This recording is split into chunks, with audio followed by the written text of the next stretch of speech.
Hello and welcome to fun learning. Friends, बहुत बहुत स्वागत है आपका हमारे यूट्यूब चैनल फन लर्निंग में।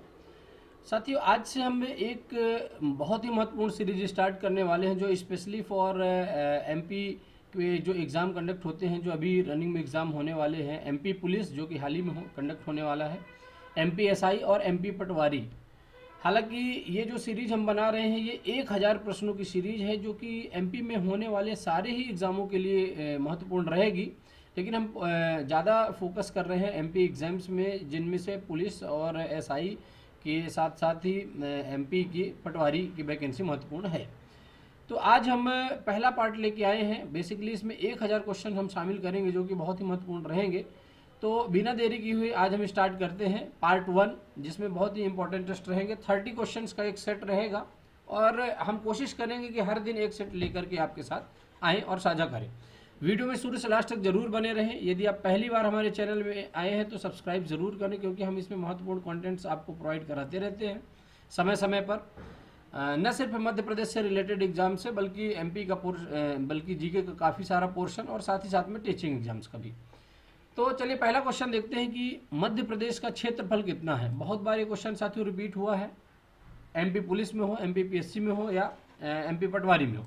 तो ऑप्शन 4 ऑप्शन आपकी स्क्रीन में आपको दिखेंगे, सामने दिखेंगे। इन चारों ऑप्शनों में से एक ऑप्शन सही है और जो सही ऑप्शन है उसी को आपको टिक करना है। पहला ऑप्शन है 3,04,244 वर्ग किलोमीटर, 3,01,244 वर्ग किलोमीटर, स्क्वायर मीटर कह सकते हैं आप इसको, या 3,08,252 वर्ग किलोमीटर, या लास्ट में ऑप्शन है 3,10,244 वर्ग किलोमीटर। तो फ्रेंड्स, इसका जो सही आंसर निकल करके आता है वो है 3,08,252 वर्ग किलोमीटर मध्य प्रदेश का टोटल एरिया है। और मैं आपको बताना चाहूँगा कि मध्य प्रदेश राजस्थान के बाद दूसरा सबसे बड़ा स्टेट कहलाता है। ठीक है ना, तो ये महत्वपूर्ण बिंदु आप याद रखेंगे। चलिए इसी के साथ क्वेश्चन नंबर 2 पर मूव कर जाते हैं। मध्य प्रदेश की सीमा जो बाउंड्री लाइन है कितने स्टेट से मिलती है। तो साथियों 4 ऑप्शन है, 7 स्टेट से, 5 स्टेट से, 10 स्टेट से या 8 स्टेट से। तो फ्रेंड्स, मैं बताना चाहूँगा कि वर्तमान में जो मध्य प्रदेश की बाउंड्री लाइन है वो 5 स्टेटों से मिल के बनती है। उत्तर में उत्तर प्रदेश है, दक्षिण में गुजरात और महाराष्ट्र है, पूर्व में छत्तीसगढ़ और पश्चिम में राजस्थान। तो इस तरह से 5 स्टेट्स हैं जो पांचों राज्यों से हमारा मध्य प्रदेश घिरा हुआ है। और हम आपसे बताना चाहेंगे कि जो मध्य प्रदेश है इसको हृदय प्रदेश के नाम से भी जानते हैं, क्योंकि मध्य प्रदेश हमारा जो मैप है उसमें यदि आप देखेंगे तो एकदम बीचों बीच यहाँ पर आपको दिखाई देगा, है ना, हार्ट में स्थित है, इसीलिए इसको हृदय प्रदेश, सूर्य प्रदेश आदि नामों से भी जाना जाता है। तो वर्तमान में 5 राज्यों की सीमा जो है तो मध्य प्रदेश से लगती है। 1 नवंबर 2000 से पहले 7 राज्यों की सीमा लगती थी, क्योंकि तब जो है तो छत्तीसगढ़ मध्य प्रदेश से अलग नहीं हुआ था। और आपको यहाँ से एक और महत्वपूर्ण पॉइंट सामने आ गया कि 1 नवंबर 2000 में जो है तो छत्तीसगढ़ 16 जिलों के साथ अलग हो गया था। ठीक है ना, इससे पहले 7 जिले लगते थे, लेकिन वर्तमान में सिर्फ 5 स्टेट्स ही मध्य प्रदेश की सीमा से लगते हैं। चलिए इसी के साथ प्रश्न नंबर 3 पे मूव करते हैं कि मध्य प्रदेश की सर्वाधिक सीमा किस राज्य से मिलती है। अब ये पूछ रहा है कि कौन सा स्टेट है जिससे मध्य प्रदेश की सर्वाधिक सीमा मिलती है। महाराष्ट्र है, उत्तर प्रदेश है, छत्तीसगढ़ है या गुजरात है। तो फ्रेंड्स, मैं आपको बताना चाहूँगा कि जो मध्य प्रदेश की सबसे ज़्यादा बाउंड्री लाइन किसी से साझा करता है तो वो आपका स्टेट है उत्तर प्रदेश। उत्तर प्रदेश उत्तर में ही स्थित है और उत्तर प्रदेश की बात करें तो ये सबसे बड़ा जनसंख्या के मामले में स्टेट भी कहलाता है। इसी के साथ फ्रेंड्स क्वेश्चन नंबर 4 में मूव कर जाते हैं। ये सारे ही क्वेश्चन आपके एमपी में होने वाले एग्जाम्स में बहुत ही महत्वपूर्ण है, और जो अभी हाल ही में जो कंडक्ट होने वाले एग्जाम्स उनके दृष्टिकोण से तो ये बहुत ज़्यादा ही महत्वपूर्ण है ही। मध्य प्रदेश की न्यूनतम सीमा किस राज्य के साथ लगती है। अब यहाँ पर राज्य पूछा है, कोई जिला नहीं पूछा है। तो उत्तर प्रदेश है, महाराष्ट्र है, छत्तीसगढ़ है या गुजरात है। अब इसमें से जो सही आंसर है आपको उसको बताना है हमको। तो इसका जो सही आंसर है साथियों वो है गुजरात। और गुजरात में कौन सा जिला है, गुजरात में वडोदरा जिला जो है उससे मध्य प्रदेश की सीमा सबसे कम लगती है। ठीक है ना, तो ये आप याद रखेंगे। कौन सा है गुजरात में भी, कौन सा, वडोदरा। वडोदरा जो डिस्ट्रिक्ट है उसमें ही मध्य प्रदेश की सीमा साझा करता है, वो भी सबसे कम। क्वेश्चन नंबर 5 है, कर्क रेखा प्रदेश के कितने जिलों से होकर के गुजरती है। 12 जिलों से, 14 जिलों से, 18 जिलों से या 15 जिलों से। तो इसका जो सही आंसर है साथियों, जो मध्य प्रदेश की कर्क रेखा हो, मध्य प्रदेश के 14 जिलों से होकर के 14 डिस्ट्रिक्ट से होकर के कर्क रेखा गुजरती है। Friends now come to the question number 6। Madhya Pradesh में कोयला किस समूह के चट्टानों में पाया जाता है? अब ये पूछा गया है कि मध्य प्रदेश में जो कोयला है वो किस समूह के चट्टानों में पाया जाता है, तो इसका आंसर आपको सही तरीके से बताना है। ऑप्शन है कडप्पा समूह, गोंडवाना समूह, धारवाड़ समूह या विंध्यन समूह। तो साथियों मैं आपको बताना चाहूँगा कि जो गोंडवाना समूह, गोंडवाना शैल समूह है, तो मध्य प्रदेश में जो कोयला मिलता है वो इन्हीं चट्टानों से मिलता है। गोंडवाना शैल समूह के नाम से भी ये जाने जाते हैं। तो इसको आप बिल्कुल अच्छे तरीके से अपने माइंड में सेटअप कर लें। इसी के साथ क्वेश्चन नंबर 7 पे मूव कर जाते हैं कि मध्य प्रदेश की सर्वोच्च चोटी जो है धूपगढ़, उसका नाम भी क्या है? देखिए यहाँ पर 2 क्वेश्चन, यहाँ पर आपको एक क्वेश्चन में ही दूसरा आंसर मिल गया कि जो मध्य प्रदेश की सबसे बड़ी चोटी वो है धूपगढ़। तो ये पूछ सकता है कि मध्य प्रदेश की सबसे बड़ी चोटी कौन सी है, सर्वोच्च चोटी कौन सी, तो धूपगढ़ है। अब धूपगढ़ है तो उसकी ऊंचाई कितनी है ये भी आपसे पूछा जा रहा है, तो इसका आंसर आपको कमेंट करना है। और ऑप्शन आपके सामने है 1340 मीटर या 1340 मीटर, 1320 मीटर, 1335 मीटर या 1350 मीटर। तो फ्रेंड्स इसका जो सही आंसर निकल करके आता है वो है आपका कितना, वो है आपका 1350 मीटर। और ये मध्य प्रदेश की सबसे ऊंची चोटी है। कहाँ पर है ये? मध्य प्रदेश की सबसे ऊंची चोटी है, इसलिए आप इसको जरूर अच्छे तरीके से याद करके रखेंगे। कई बार क्वेश्चन आपके एग्जाम्स में पूछा जा चुका है। क्वेश्चन नंबर 8 है महादेव पहाड़ियाँ किस राज्य में स्थित है? महादेव पहाड़ियाँ किस राज्य में स्थित है? महाराष्ट्र, गुजरात, उत्तर प्रदेश या मध्य प्रदेश? तो फ्रेंड्स इसका जो सिंपल सा आंसर निकल करके आता है कि जो महादेव पहाड़ियाँ है वो किस राज्य में स्थित है, तो और कोई नहीं है, वो अपना मध्य प्रदेश ही है ना। तो इसका आंसर ये सही हो जाता है। क्वेश्चन नंबर 9, नर्मदा घाटी किन 2 पर्वत श्रृंखलाओं के मध्य स्थित है? बहुत बार ये क्वेश्चन पूछा गया है साथियों, इसलिए वेरी इंपॉर्टेंट करता है कि इसको अपन देना चाहेंगे। अब इसका आंसर आपको बताना है कि विंध्याचल एवं पूर्वी घाट, सतपुड़ा एवं पश्चिमी घाट, विंध्याचल एवं अरावली या विंध्याचल एवं सतपुड़ा। तो साथियों आपने बचपन में एक चैप्टर पढ़ा होगा कि सतपुड़ा के घने जंगल ऊँघते अनमने जंगल। तो सतपुड़ा के जो जंगल हैं वो बहुत ही घने हैं, और ये जो हमारी घाटी है वो आपकी विंध्याचल एवं सतपुड़ा से ही मिलकर के बनती है ना। नर्मदा घाटी किन 2 पर्वत श्रृंखलाओं के बीच में स्थित है, तो इसका आंसर आपको सीधा मिल जाएगा, कौन सा? विंध्याचल एवं सतपुड़ा। चलिए प्रश्न नंबर 10 की ओर मूव करते हैं। मालवा पठार की सबसे ऊंची चोटी, जो मालवा का प्लेट्यू है पठार है, उसकी सबसे ऊंची चोटी कौन सी है? हजारी है, सिगार है, गुरु शिखर है या जानपा है? तो फ्रेंड्स इसका जो सही आंसर निकल करके आता है वो आपका है सिगार। सिगार चोटी जो है तो मालवा की सबसे ऊंची चोटी है, मालवा पठार की सबसे ऊंची चोटी है, इसलिए आप ये याद करके रखेंगे। प्रश्न नंबर 11 है कि नौगांव किस प्राकृतिक प्रदेश में स्थित है? बुंदेलखंड का पठार, बघेलखंड का पठार, मालवा का पठार या चंबल का पठार?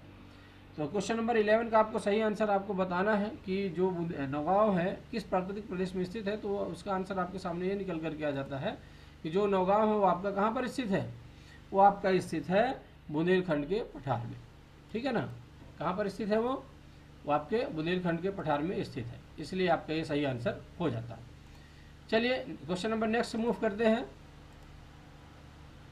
क्षेत्रफल की दृष्टि से प्रदेश का देश में कौन सा स्थान है? बहुत ही महत्वपूर्ण क्वेश्चन है, बहुत बार एमपी एग्जाम्स में पूछा गया है कि क्षेत्रफल की दृष्टि से कौन सा एरिया है। तो सेकंड है, थर्ड है, तृतीय है या फर्स्ट है, प्रथम है, सेकंड है, द्वितीय है या चतुर्थ है, 4th नंबर में। तो फ्रेंड्स मैं आपको बताना चाहूँगा कि जो क्षेत्रफल की दृष्टि से मध्य प्रदेश का स्थान आता है वो आपका आता है सेकंड। कौन सा आता है? वो आपका सेकंड स्थान आता है, द्वितीय स्थान आता है। और यदि हम बात करें कि एरिया वाइज या क्षेत्रफल की दृष्टि से प्रथम स्थान किसका है, तो आपका वो कौन सा स्टेट है? वो है आपका राजस्थान, ठीक है ना। पधारो मारो देश रे, ठीक है ना। तो कौन सा है? राजस्थान है जो सबसे बड़ा एरिया कहलाता है, और राजस्थान में ही थार डिजिट भी स्थित है। इसके साथ मूव कर जाते हैं क्वेश्चन नंबर 13 पे। मध्य प्रदेश में लावा के साक्ष्य कहाँ से प्राप्त हुए हैं? लावा के साक्ष्य कहाँ से प्राप्त हुए हैं, इसका आंसर आपको बताना है कि जो मध्य प्रदेश है, मध्य प्रदेश में लावा के साक्ष्य कहाँ से प्राप्त हुए हैं? बुंदेलखंड के पठार से, मालवा के पठार से, बघेलखंड के पठार से, या इनमें से कोई नहीं। तो साथियों इसका जो सही आंसर है वो है आपका मालवा का पठार। कौन सा है? मालवा के पठार से आपको जो है तो लावा के साक्ष्य प्राप्त हुए हैं, और यही आपका सही आंसर यहाँ पर हो जाता है। इसी के साथ क्वेश्चन नंबर 14 की ओर मूव करते हैं कि कर्क रेखा किस पठार को, कर्क रेखा किस पठार या प्लेट्यू को 2 बराबर इक्वल पार्ट्स में डिवाइड करती है? बघेलखंड का पठार, मालवा का पठार, बुंदेलखंड का पठार या रीवा पन्ना का पठार। तो जो कर्क रेखा है साथियों, तो मालवा के पठार को बराबर 2 पार्ट में डिवाइड करती है। इसको आप बहुत ही अच्छे तरीके से माइंड में अपने संजो करके रखेंगे। क्वेश्चन नंबर 15 है, जीवाश्म के अवशेष नहीं मिलते। कहाँ नहीं मिलते भैया जीवाश्म के अवशेष? अवशेष कहाँ नहीं मिलते हैं? धारवाड़ समूह में, पुराना संघ में, आद्य महाकल्प में या आर्य समूह में। तो जो जीवाश्म के अवशेष हैं वो आपके आद्य महाकल्प में नहीं मिलते हैं, बाकी सभी जगह आपको मिलेंगे। धारवाड़ में भी मिलेंगे और आर्य में भी मिलेंगे, ठीक है ना। क्वेश्चन नंबर 16, पचमढ़ी किस श्रेणी पर स्थित है या अवस्थित है? धूपगढ़ में, मैकाल में, महादेव में, अरावली में। तो साथियों जो पचमढ़ी है वो महादेव श्रेणी में स्थित है, और आपको मैं बता देना चाहूँगा कि यहीं पर जो है तो 1350 मीटर की धूपगढ़ चोटी भी महादेव श्रेणी में स्थित है, ठीक है ना। ये दोनों ही महत्वपूर्ण पॉइंट होते हैं। बाघ सीरीज, टाइगर सीरीज कहा जाता है, किसको कहा जाता है? क्रिटेशियस कल्प को, आद्य महाकल्प को, पुराना संघ को या धारवाड़ समूह को। तो साथियों जो बाघ सीरीज है या बाघ महाकल्प है वो आपको किसको कहा जाता है? वो आपको कहा जाता है क्रिटेशियस कल्प को, ठीक है ना। तो क्रिटेशियस कल्प जो है उसी को बाघ सीरीज या टाइगर सीरीज के नाम से भी हम जानते हैं। भूवैज्ञानिक दृष्टि से मध्य प्रदेश भाग है, जियोलॉजिकल ग्राफिकल यदि हम देखा जाए तो विंध्याचल का है, गोंडवाना लैंड का है, दक्कन ट्रैप का है या उपरोक्त में से कोई नहीं। तो फ्रेंड्स जो भूवैज्ञानिक दृष्टि से यदि हम मध्य प्रदेश की बात करते हैं तो ये आपका किसका हो जाता है? ये आपका हो जाता है गोंडवाना लैंड का, ठीक है ना। आप तो जानते ही हैं कि मध्य प्रदेश जो है तो गोंडवाना लैंड का भूवैज्ञानिक दृष्टि से है। इसी के साथ पहुंचते हैं क्वेश्चन नंबर 19, अरावली पर्वत, जो अरावली रेंज है वो किस पहाड़ी के नाम से जाना जाता है? मुंबई की पहाड़ियाँ, दिल्ली की पहाड़ियाँ, अमरकंटक की पहाड़ियाँ या उपरोक्त सभी। तो फ्रेंड्स इसमें से जो आंसर आपका निकल करके आता है वो आपको क्या है? वो है आपका दिल्ली की पहाड़ियाँ। क्या आंसर आपका हो जाता है? जो दिल्ली की पहाड़ियाँ हैं वही अरावली पर्वत को नाम से जानी जाती हैं, ठीक है ना। तो अरावली पर्वत को किस पहाड़ी के नाम से जाना जाता है? तो दिल्ली की पहाड़ियाँ ये कहलाती हैं। प्रश्न नंबर 20 है कि लोअर गोंडवाना सेल समूह को किस नाम से जाना जाता है? लोअर गोंडवाना सेल समूह को किस नाम से जाना जाता है ये आपको बताना है। बाघ सीरीज या टाइगर सीरीज? टाइगर सीरीज को अभी हमने साथियों पढ़ा है ऊपर, है ना, ये आपको याद होगा। टाइगर सीरीज को भी आपने पढ़ा ना कि टाइगर सीरीज या बाघ सीरीज क्रिटेशियस कल्प है। ये तो पहले ही ऑप्शन गलत हो गया। पचमढ़ी, ताल चीर या ये सभी? तो जब एक गलत है तो सभी तो हो नहीं सकता है, तो फिर इसका आंसर जो सही निकल करके आता है कि लोअर गोंडवाना सेल समूह वो है ताल चीर। किस नाम से जाना जाता है? वो आपका ताल चीर है। प्रश्न नंबर 21 है कि पृथ्वी की सबसे पुरानी श्रृंखला, ओल्ड सीरीज जो है वो कौन सी? पृथ्वी की सबसे पुरानी श्रृंखला कौन सी मानी जाती है? तो जिसको हम दिल्ली की पहाड़ियों के नाम से जाने जाते हैं वही है, और वो कोई और नहीं है। दूसरा ऑप्शन वो आपका है, आपका आंसर अरावली। कौन सी है? जो पृथ्वी की सबसे पुरानी श्रृंखला या सीरीज मानी जाती है वो अरावली पहाड़ियों की है। सतपुड़ा ऑप्शन है, विंध्याचल है, महादेव है, लेकिन जो आंसर सही है वो आपका है अरावली पहाड़ी, ठीक है। इसी के साथ क्वेश्चन नंबर 22 पे हम पहुंचते हैं कि सतपुड़ा पर्वत की सबसे ऊंची चोटी कौन सी है? जो सतपुड़ा पर्वत है उसकी सबसे ऊंची चोटी कौन सी है? तो इसका आपको आंसर बताना है। कैमूर है, मैकाल है, या धूपगढ़ है, या आपका आबू है। तो फ्रेंड्स जो सतपुड़ा पर्वत की जो सबसे ऊंची चोटी है वो है आपकी धूपगढ़, और जिसकी ऊंचाई कितनी है? जिसकी ऊंचाई कितनी है आप बताइए? इसकी ऊंचाई है आपकी 1350 मीटर। कितना है? 1350 मीटर इसकी ऊंचाई है, और ये मध्य प्रदेश की सबसे ऊंची चोटी है, ठीक है ना, जो पचमढ़ी में स्थित है। क्वेश्चन नंबर 14 की ओर चलते हैं कि नर्मदा में सोन घाटी का निर्माण किस समूह के अंतर्गत आता है? जो नर्मदा है, नर्मदा नदी में सोन घाटी का जो निर्माण हुआ है वो किस समूह के अंतर्गत है ना। नर्मदा व है, नर्मदा व सोन घाटी, ऐसे मान लें नर्मदा व सोन घाटी का निर्माण किस समूह के अंतर्गत आता है? क्रिटेशियस कल्प, क्रिटेशियस समूह, पुराना संघ है, द्रविड़ संघ है, या तृतीयक समूह है जिसको हम टर्सरी ग्रुप भी बोलते हैं। तो साथियों इसका जो आंसर निकल करके आता है वो आपका है कौन सा? वो आपका है थर्ड ग्रुप या टर्सरी ग्रुप, ठीक है ना। इसका जो सही आंसर हो जाता है वो आपका हो जाएगा तृतीयक समूह, ठीक।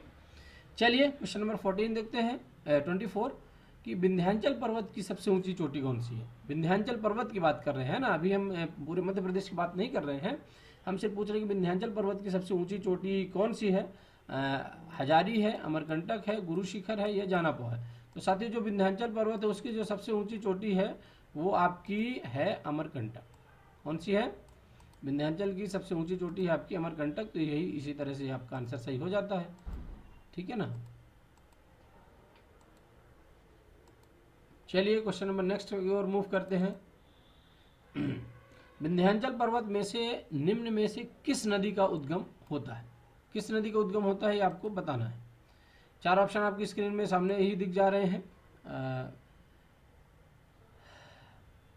नर्मदा, सोन, ताप्ती या बेतवा। तो ये आपको बताएं विंध्याचल पर्वत नदी में से किस नदी का उद्गम नहीं होता है। ये ध्यान रखिएगा, कई बार ये हमको धोखा दे देता होता है और नहीं होता है। इस नहीं को आपको बहुत ध्यान से देखना है। तो फ्रेंड्स मैं आपको बताना चाहूँगा कि जो विंध्याचल पर्वत है उसमें से ताप्ती नदी का उद्गम नहीं होता, ये मुल्ताई से होता है, तूल से। बाकी नर्मदा, सोन और बेतवा जो है विंध्याचल पर्वत से इनका उद्गम होता है। इसी के साथ क्वेश्चन नंबर 26 में पहुंच जाते हैं कि मध्य प्रदेश की सबसे ऊंची चोटी धूपगढ़ स्थित है। अभी कुछ देर पहले ही हमने आपसे इसके बारे में बताया था कि जो मध्य प्रदेश की सबसे ऊंची चोटी है धूपगढ़, वो कहाँ पर स्थित है। तो आपको इसका आंसर आपको तुरंत बताना है। ठीक है ना। तो कौन सी श्रेणी है? महादेव पर्वत श्रेणी है, राजपीपला है, मैकल श्रेणी है या पहाड़ियों में।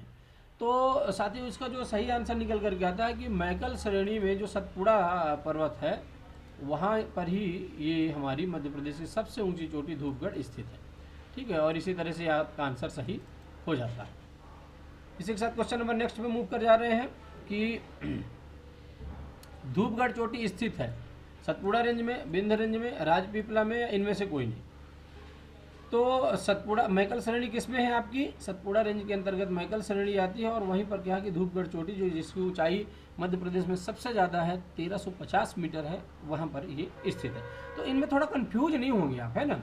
मध्य प्रदेश की सबसे ऊंची चोटी धूपगढ़ है, ये पहला आंसर हो गया। किस श्रेणी में? तो मैकल श्रेणी में है।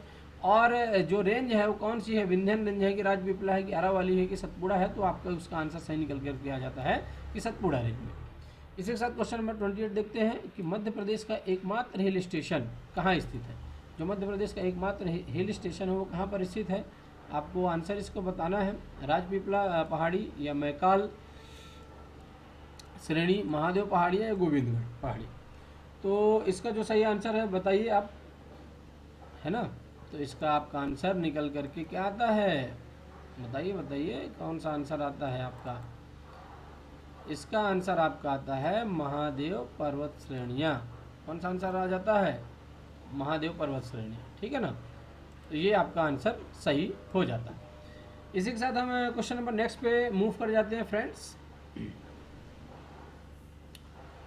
कि बालाघाट जिले में पाई जाने वाली धारवाड़ शैल समूह को किस सीरीज के नाम से जाना जाता है। अब ये बात आती है कि बालाघाट जिले में जो पाई जाती है धारवाड़ शैल समूह, उनको किस सीरीज के नाम से जाना जाता है। इसका आंसर आपको हमको बताना है। ठीक है ना। बताइए फिर, Sakoli series, Sausar series, Chilpi series या उपरोक्त में से कोई नहीं। तो साथियों जो बालाघाट जिले में पाई जाने वाली धारवाड़ शैल समूह की सीरीज हैं उनको हम जानते हैं चिल्पी सीरीज के नाम से। किस नाम से जानते हैं हम? चिल्पी सीरीज के नाम से। और इसी के साथ हम अब पहुंच जाते हैं क्वेश्चन नंबर 30। 1000 जो प्रश्नों की महत्वपूर्ण सीरीज हम आज से स्टार्ट किए हैं, इनमें आप हमेशा बने रहें, लगातार बने रहें। हम डे टू डे इसको लेकर के आते रहेंगे, जो कि आपके MPPSC के साथ साथ ही महत्वपूर्ण है, जो MP पुलिस के लिए, MPSI के लिए, MP पटवारी के लिए। तो इसमें आप जरूर बने रहें। और इसी के साथ क्वेश्चन नंबर हम जो 30 है आज का लास्ट क्वेश्चन, उस पर पहुँचते हैं कि निम्नलिखित में से किस युग की चट्टानों में हीरा मिलता है। और ऑप्शन है आर्कियन समूह, धारवाड़ समूह, विंध्यन समूह या कुडप्पा समूह। तो साथियों इसका जो सही आंसर निकल करके आता है वो आपको शायद ही समझ में आ गया हो, क्योंकि यदि आपने पढ़ा होगा पहले इसके बारे में कभी तो निश्चित रूप से आपको जानकारी होगी। लेकिन यदि जानकारी नहीं है तो मैं बताने की कोशिश करता हूँ कि उसका जो आंसर सही है वो क्या है। आपका है कुडप्पा समूह। कौन सा है? कुडप्पा समूह है। और कुडप्पा समूह के अंतर्गत जो है तो इस तरह से आंसर हमारा सही हो जाता है। और हीरे की बात करें यदि हम फ्रेंड्स, तो हीरा एक ऐसा मटेरियल है जो कि सिर्फ मध्य प्रदेश में ही पाया जाता है। और स्पेशली मध्य प्रदेश में कहाँ? मध्य प्रदेश के सारे जिलों में नहीं पाया जाता है। मध्य प्रदेश में सिर्फ कहाँ पाया जाता है? आपका पन्ना डिस्ट्रिक्ट में पाया जाता है। ठीक है ना। कहाँ पर पाया जाता है? मध्य प्रदेश के पन्ना मझगांवा में ये आपका हीरा पाया जाता है। और बड़े बड़े हीरे मध्य प्रदेश में आपको देखने को मिले हैं, क्योंकि हीरा का जो उत्पादन होता है वो सिर्फ और सिर्फ मध्य प्रदेश में एक ही जगह होता है, उसका डिस्ट्रिक्ट का नाम है पन्ना। ठीक है ना, तो पन्ना डिस्ट्रिक्ट जो है तो वहीं पर आपको यहाँ हीरा आपको देखने को मिलेगा। इस तरह से आज का जो हमारा 30 प्रश्नों का समूह था वो पूरा कंप्लीट होता है। बिना देरी के हम आप पहुँचते हैं आज के क्वेश्चन के ऊपर। इसका आंसर आपको हमको कमेंट करके बताना है कि मध्य प्रदेश लोक सेवा आयोग, Madhya Pradesh public service commission MPPSC, Madhya Pradesh public service commission का मुख्यालय जो है वो किस शहर में स्थित है या कहाँ स्थित है, इसका आंसर आपको साथियों कमेंट करके बताना है। निश्चित रूप से आप जानते होंगे कि मध्य प्रदेश जो पब्लिक सर्विस कमीशन है वही MPPSC एग्ज़ाम्स का आयोजन करती है, और MPPSC जो है उसी के द्वारा बहुत सारे एग्ज़ाम्स आयोजित होते हैं। तो इसका आंसर आपको हमको कमेंट करके बताना है कि उसका मुख्यालय कहाँ पर स्थित है। ये 30 महत्वपूर्ण प्रश्न ऐसे हैं साथियों जो किसी न किसी एग्ज़ाम में ज़रूर पूछे गए हैं, इसलिए इन प्रश्नों को आप बहुत अच्छे तरीके से रिपीट ज़रूर कर लें। हम अपने चैनल में हर टॉपिक की या हर जो वीडियो बनाते हैं उसका एक PDF बनाते हैं, और PDF को हम अपने टेलीग्राम चैनल में शेयर करते हैं, जहाँ से आप उसको डाउनलोड भी कर सकते हैं। हमारा फन लर्निंग 11-12 के नाम से टेलीग्राम चैनल है, सर्च करके आप उसको ज्वाइन कर सकते हैं और वहाँ से आप PDF को फ्री ऑफ कास्ट में बिल्कुल डाउनलोड कर सकते हैं, जो कि बाद में भी आपको बहुत महत्वपूर्ण होगी, क्योंकि जब आप रिवीजन करने बैठेंगे तो आपको ये आसानी होगी।